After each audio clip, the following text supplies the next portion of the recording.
Hi and welcome back to Lavender Cocoa Kitchen. Well, today I'm going to show you how to make really delicious vegan vanilla ice cream, which of course is dairy free, and it's a lot lower in sugar than what you'll buy in the stores. It's actually worth trying to make your own because you'll get a much healthier result, and I think it's tastier too with a lower sugar content, because sometimes all you can taste in store-bought ice cream is a sugar overload and you can't really taste anything else. And this particular vanilla ice cream is really rich and creamy, and it pairs well with any dessert, and it's also obviously delicious on its own. And vanilla is actually a very healthy ingredient too, because it can actually help with anxiety because it can help to calm the nerves. And it can also aid with digestion. So a little bit of vanilla ice cream now and then is good. I've actually tried making it with a lot of different types of milk and with cashews as well.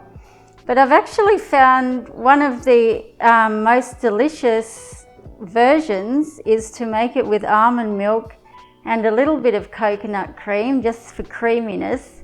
And then the coconut flavour doesn't overtake the vanilla flavour.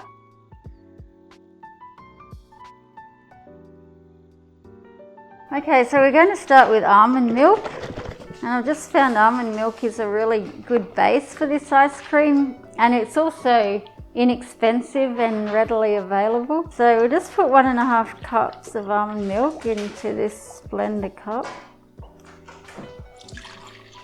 Oh, just enough left. So for the creamy aspect, we're going to use coconut cream. I usually use full fat coconut cream, so just 1/2 cup. So for our sweetness, we're going to use maple syrup, and we're just going to put in 1/4 cup. Like sometimes, obviously, you do need sugar in ice cream because it does help with the texture and helps it not to go too icy or rock hard. But you don't actually need very large quantities of it. So I find 1/4 cup is actually a good amount. So now we have vanilla. The better quality the vanilla is, the better the vanilla flavour will be. So I usually use vanilla bean paste, or you could use vanilla extract. So just put 3 tablespoons. So now I'm just going to put in 2 tablespoons of corn flour. That just thickens it a bit more. 1/4 teaspoon of salt works well to bring out the flavour.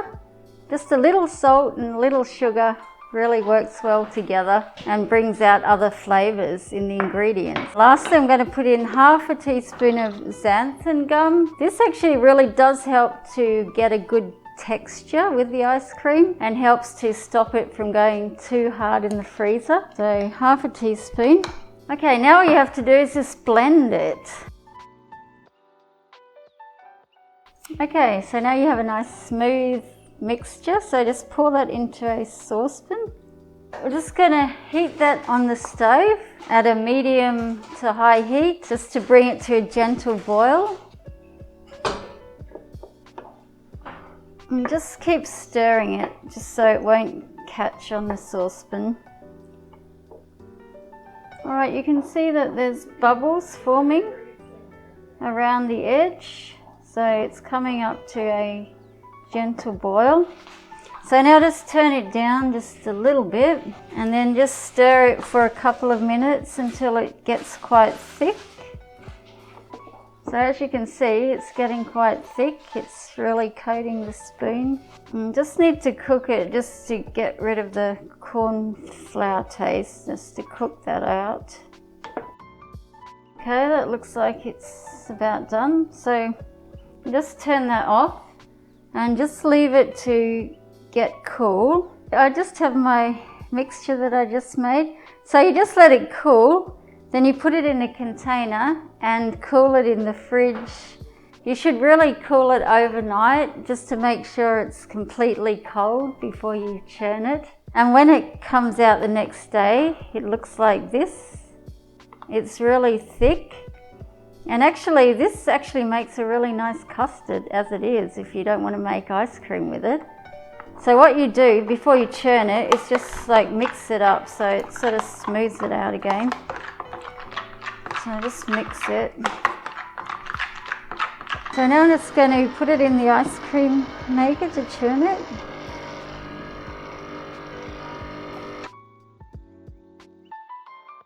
The ice cream is churned. So I'm just putting scoops onto a tray lined with baking paper. And I find this is probably the best way to keep this ice cream in nice creamy condition. So I've just scooped all the ice cream onto the tray. So I'm going to cover it with another sheet of baking paper, just like that. What this does is it helps to stop the ice crystals from forming and helps to keep the ice cream nice and soft. So what you do, just put it in the freezer now until it firms up a bit.